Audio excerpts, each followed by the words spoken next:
E olha, daqui a pouco, logo depois do Fala Brasil, tem The Love School, a escola do amor. Tinha uma viagem, né? A gente acabou de casar. Eu tirei a foto para mostrar que estava bem para quem estivesse vendo, né? Uma casa sabor família. Eu escondia um relacionamento paralelo. Era algo que estava me atormentando. Minha cabeça estava a mil. Foi o momento mais difícil, mais cruel que eu já passei em toda a minha vida. Daqui a pouco, não perca, na Escola do Amor. E agora a gente mostra para você imagens que repercutiram muito ao longo de toda essa semana. Um barco turístico bateu em uma moto aquática que estava parada em um canal de acesso à praia.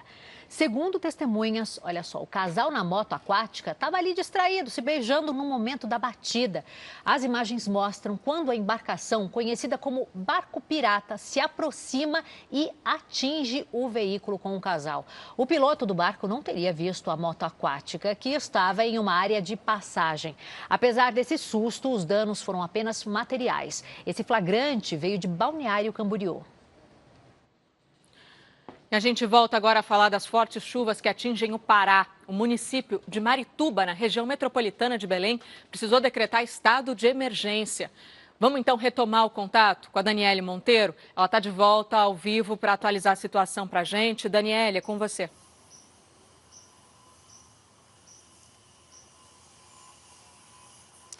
Exatamente. Choveu tanto ontem que 50 milímetros de água era esperado para o mês inteiro de março. Foram 6 horas de chuva que começou durante a tarde de ontem e se estendeu pela noite. Para se ter uma ideia, esse volume é o equivalente ao dobro, né, do que era aguardado aí para este mês. E o resultado, claro, não poderia ser diferente. Imagens registradas por moradores mostram ruas alagadas, além de transtornos e prejuízos causados pela força da água. Inclusive, um muro foi levado pela força da correnteza. Em alguns pontos, o nível da água dificultou a passagem de veículos e pedestres. Por causa desse caos, foi decretada a situação de emergência. Escolas estão sendo usadas para acolhimento de famílias desabrigadas que recebem alimentação, água e cobertores. Equipes da Secretaria de Infraestrutura trabalham para liberar as ruas e limpar os canais. O Instituto Nacional de Meteorologia decretou sinal amarelo para Belém, região metropolitana, que deve se estender até amanhã, no domingo. Isso significa risco moderado. Nada parecido tinha acontecido no município de Marituba. A gente percebe que o inverno amazônico está cada vez mais rigoroso com o passar dos anos. Aqui no Pará nós não temos estações do ano definidas. Tem um período de mais e menos chuva.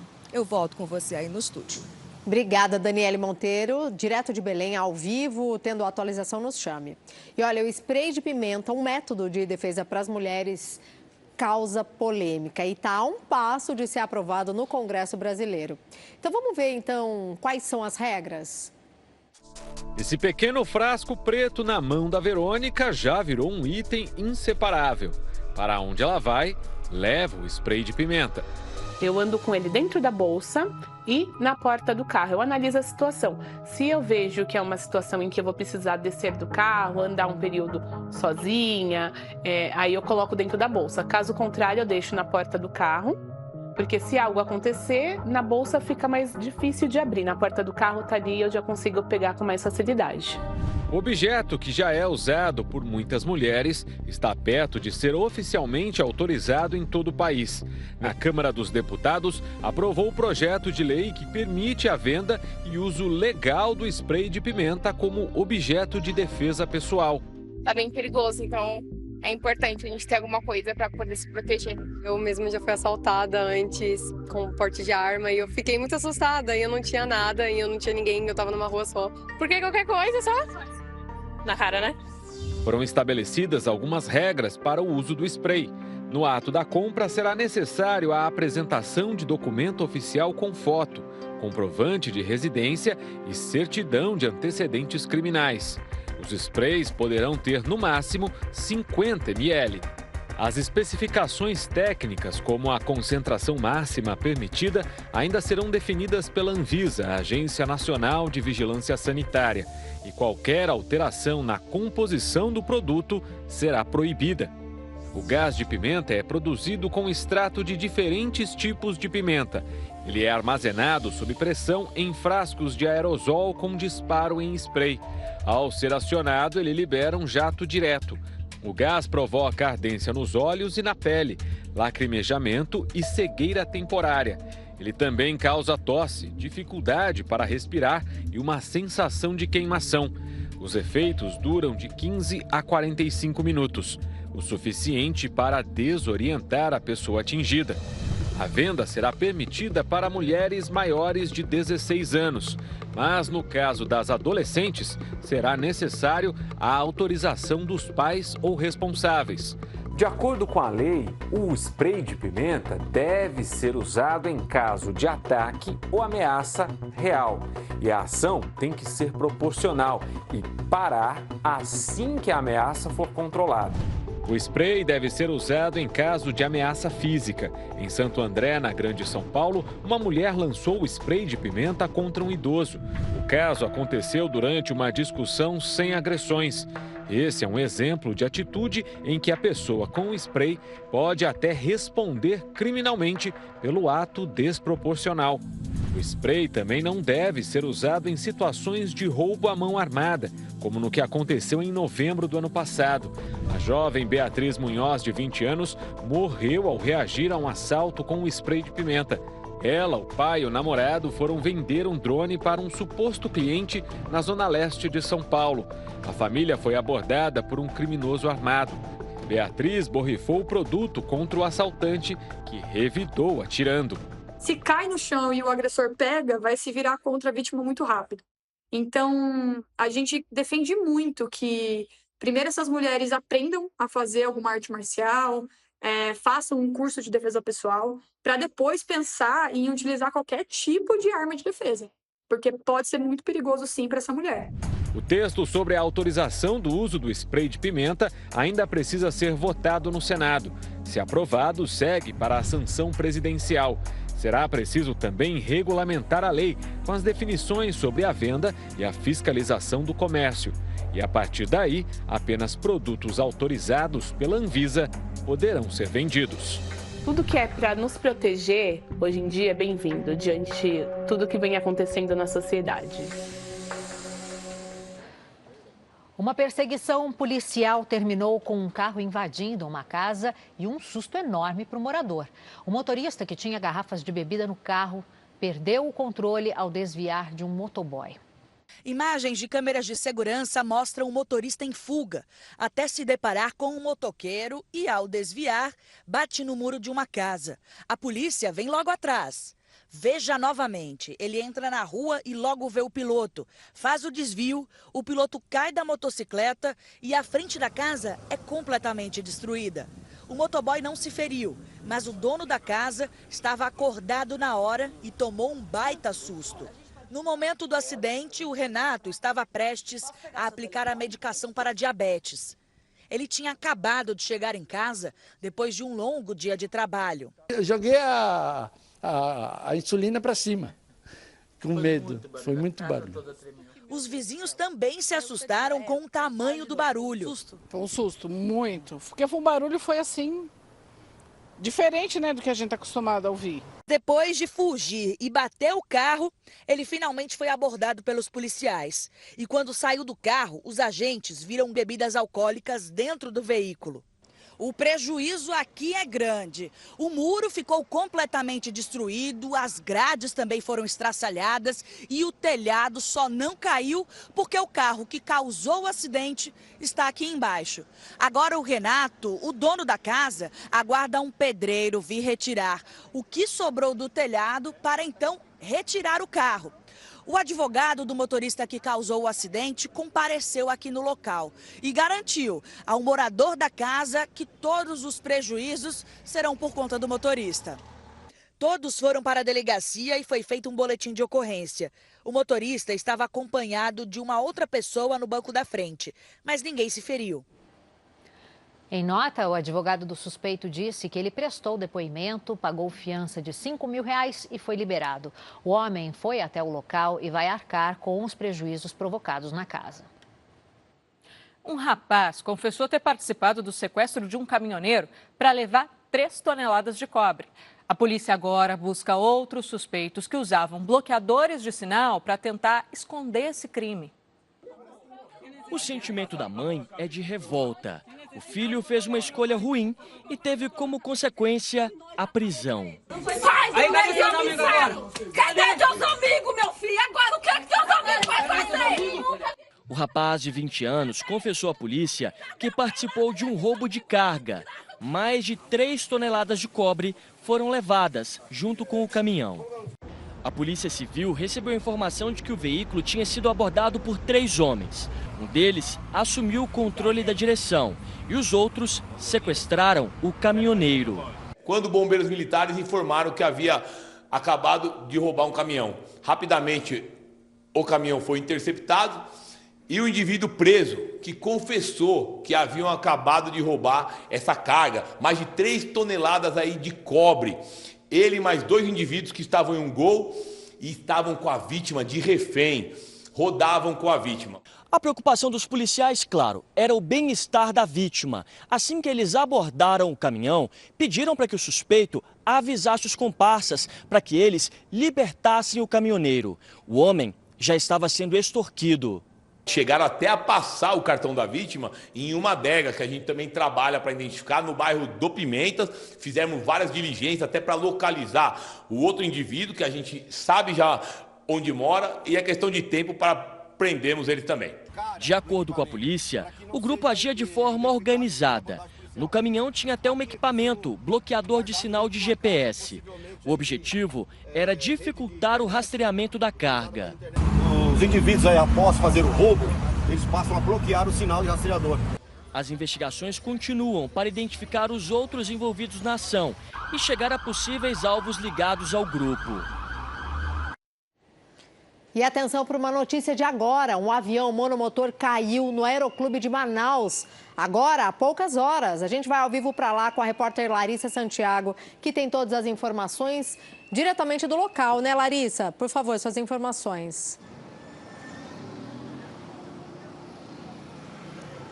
Bom dia para você novamente. Olha, as informações estão chegando a todo momento. Pelo horário local, 10 horas e 48 minutinhos. Esse acidente aconteceu por volta de 9 horas da manhã, portanto não faz nem 2 horas que a gente aconteceu. Vou pedir para o nosso repórter cinematográfico mostrar para vocês como é que está a movimentação aqui. Esse acidente, gente, aconteceu no Aeroclube aqui da capital amazonense, que fica na zona centro-sul de Manaus. A movimentação é intensa, a área você deve imaginar, né? Foi isolada.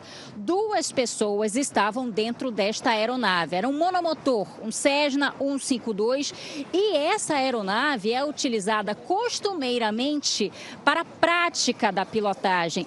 Dentro do avião, na aeronave, estavam um piloto e o aluno.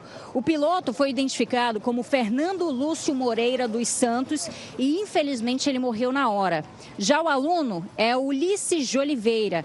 Esse foi resgatado e, segundo o relatório dos bombeiros, ele estava com traumatismo craniano, torácico. Ele foi encaminhado para um hospital aqui da capital amazonense, que é o Hospital João Lúcio. A suspeita, as informações iniciais são as seguintes: de que essa aeronave tinha decolado e logo em seguida acabou caindo. Tudo vai ser investigado para saber exatamente o que aconteceu, se a queda foi causada por falha mecânica, por erro humano ou por condições ambientais. Voltamos ao estúdio do Fala Brasil e a gente segue aqui acompanhando toda essa movimentação. Obrigada pelas informações, Larissa. E um desafio entre adolescentes virou caso de polícia em São Paulo. Eles usaram uma arma de airsoft para atirar contra o segurança de uma loja numa avenida movimentada. Uma arma que parece de verdade, apontada em direção a um segurança no meio da madrugada. O susto e a dúvida, uma brincadeira ou um ataque real? Dentro de um carro, uma aposta entre adolescentes termina em disparos e com o alvo escolhido ao acaso, em uma das avenidas mais movimentadas da capital. O segurança corre para escapar. Avenida Rebouças, região central de São Paulo. No flagrante, poucos carros circulam pelo trecho e quase nenhum pedestre é visto na rua. O relógio marca 00:37. O segurança de camiseta clara aparece ao lado de um outro homem. Os dois conversam tranquilamente, perto de um carro prata estacionado. De repente, um carro branco passa pela avenida. No banco do passageiro, um dos ocupantes aponta uma arma na direção da vítima. O primeiro disparo é feito. Assustado, o segurança reage na hora e sai correndo para se proteger. O veículo segue o caminho e desaparece poucos metros à frente. A cena dura segundos, mas deixa para trás o pânico. O segurança procurou a Guarda Civil com todas as informações. Os agentes começaram a procurar pelos suspeitos aqui na região. Em pouco tempo encontraram o carro a poucos metros de distância, na Rua da Consolação. Dentro do veículo, 4 adolescentes, 2 meninos e 2 meninas, com idades entre 15 e 17 anos. A arma usada na ação era de airsoft, um equipamento que imita armas de fogo reais e que à distância é praticamente idêntico a uma de verdade. Mas no lugar de balas, dispara pequenas esferas de plástico ou gel. Quando uma pessoa utiliza esse armamento, que não é letal, para ameaçar, atirar em alguém com as esferas, ele comete aí diretamente o crime de ameaça e também o crime de lesão corporal, caso essa esfera venha a atingir uma pessoa, machucar, acertar o olho. O motorista, um adolescente de 17 anos, apresentava sinais de embriaguez. A polícia diz que ele confessou ter consumido bebida alcoólica. Mesmo assim, por ser menor de idade, foi liberado.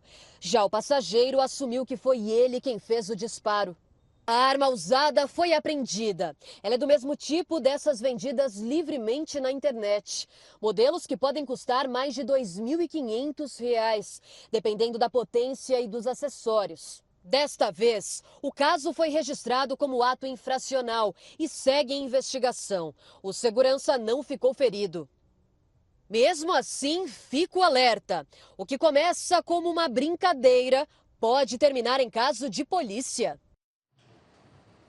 E olha, o dono de um açougue encontrou uma maneira, digamos assim, criativa de dar o troco em um golpista que estava fazendo pix falsos para o estabelecimento dele. Quando o criminoso fez um novo pedido, o proprietário colocou restos de carne na sacola de entrega.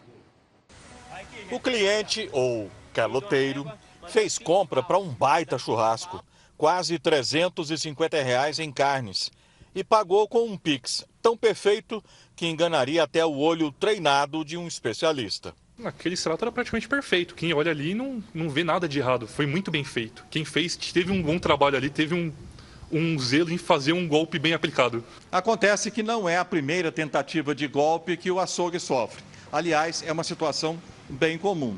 E quase sempre o golpista faz uma compra grande e paga um motociclista por aplicativo para pegar a encomenda.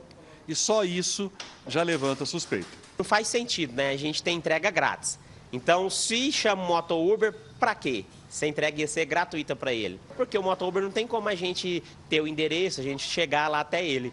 Agora, com o nosso entregador, se o nosso entregador for levar, a gente vai saber onde é a residência. Descoberto o golpe, o empresário preparou a resposta ao golpista.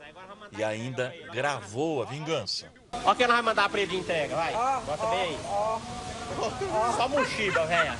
Porque tem uma câmerazinha escondida lá naquela sacola para ver que jeito que ele ia ficar. Há pouco tempo, um comerciante de Anápolis mandou pedras no lugar do sanduíche que o freguês pagou com Pix falso.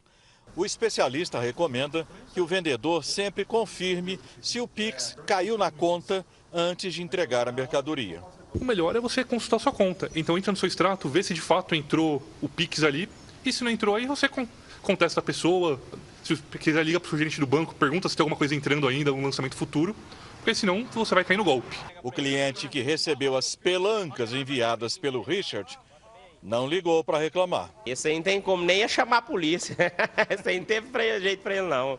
Tinha como reclamar, não. E olha aqui esse cabrito com paralisia que ganhou uma nova chance de brincar e ser feliz como qualquer outro.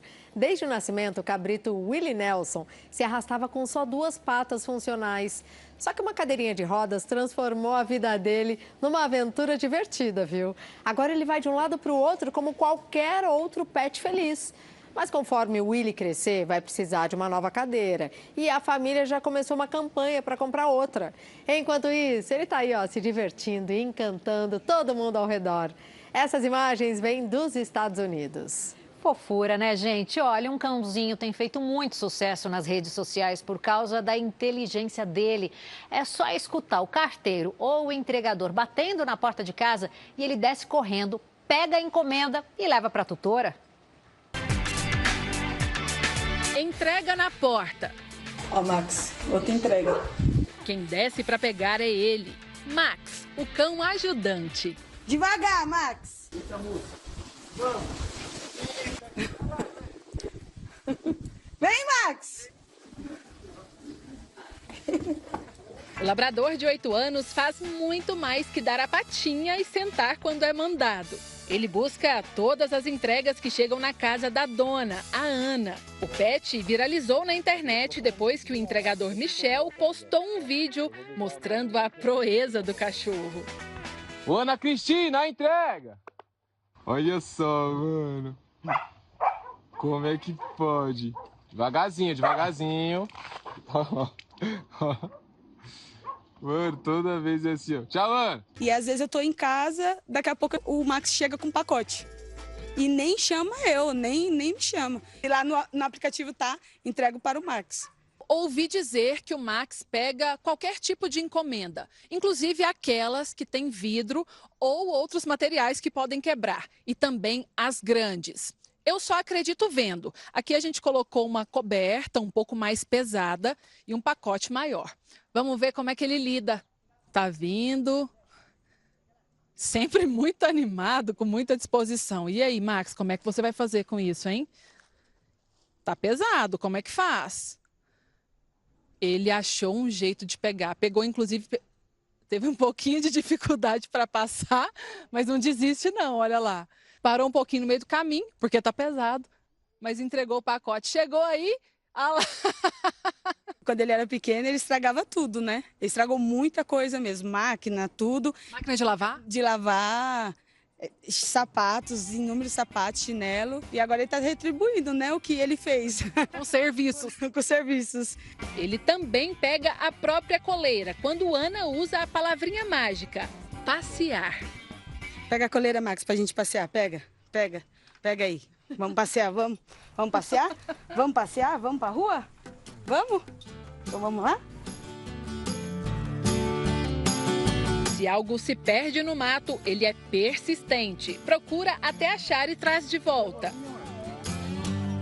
Ele também serve de goleiro, faz altas defesas. Ah, e o cão também é bem obediente. Max, eu vou colocar um petisco aqui e você não pode comer, tá bom? Não pode, só quando eu falar que sim, tá? Não pode. Não. Não pode. Fica ali, espera. Pode comer. Pode comer. Aê! Tem esperança que o Max ainda tem muito chão pela frente. E é isso que a gente se apega, né? Muitas entregas para pegar, né, Max? Muitas entregas. Que simpatia, agilidade. Tô precisando de um também. Gente, obrigada. Você que ficou conosco nesse sábado de manhã. Fala Brasil, edição de sábado. Fica por aqui. Ótima tarde para você e para sua família. Beijo. Mais notícias ao vivo da sua cidade ou região, à 13h. Tchau. Você fica agora com o The Love School. Um ótimo fim de semana para você. Até segunda. Tchau, tchau. Tchau.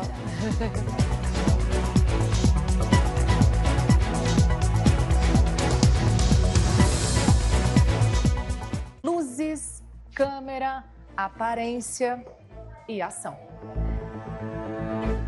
Como é a vida sabor família dos famosos? E por acaso esse motel é o mesmo que me trouxe na lua de mel. Veja também o que as pessoas dizem sobre manter as aparências na relação. Não sou calma. Quando ele vem com essa ignorância, se tiver uma panela ou taco na cabeça, eu não aguento.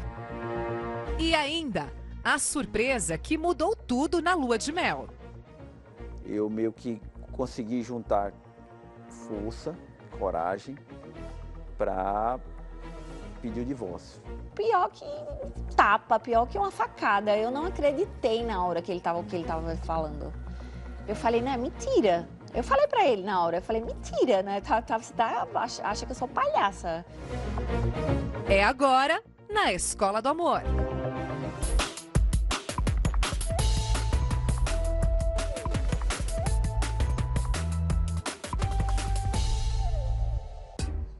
Sabe aquela família perfeita, tipo o comercial de margarina, onde todo mundo parece feliz?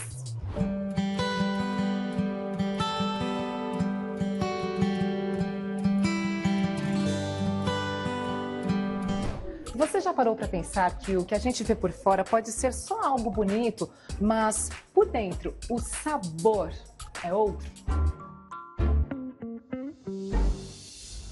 Tive um amante. Na realidade, a gente já estava se planejando para morar junto, né? Porque o que eu não via em casa, eu via nessa outra moça. Era um casamento de fachada. Quando eu achei que estava caminhando, foi quando aí caiu o meu mundo, que eu descobri que ele estava me traindo. Muitos pensam que valorizam a família, mas na verdade se preocupam com a imagem que terão diante dos outros. Então buscam ingredientes como beleza, sucesso e dinheiro. E esquecem que nada disso garante fidelidade e respeito.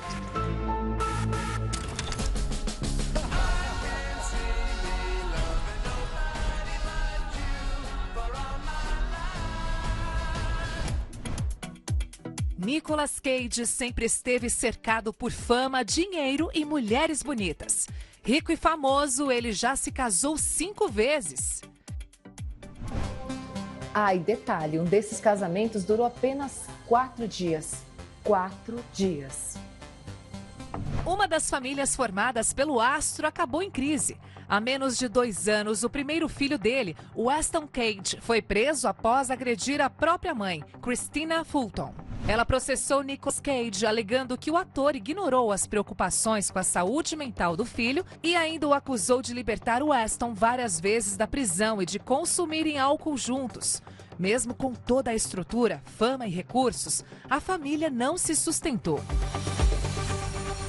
É que morar no campus é tão institucional.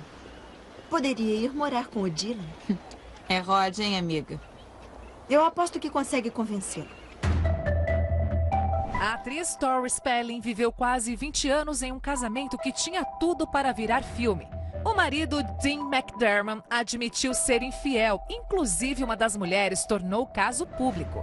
Ele acabou se internando em uma clínica de reabilitação para tratar o vício em sexo. Tori filmou as consequências para exibir em seu reality show. Apesar de tudo, o casal se reconciliou e tiveram o 5º filho juntos. Mas parece que a atriz não superou o escândalo da traição.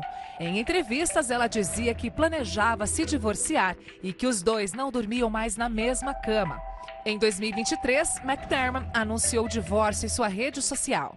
É com muita tristeza e o coração muito pesado que, após 18 anos juntos e 5 filhos incríveis, Tori e eu decidimos seguir caminhos separados e começar uma nova jornada. Poucos meses depois, ele foi visto de mãos dadas com uma mulher e ela foi flagrada aos beijos com outro homem. Diretor, corta, vamos para a próxima cena. Tem muita gente vivendo assim, como se a vida fosse um roteiro pronto. Luzes, câmera, aparência e ação.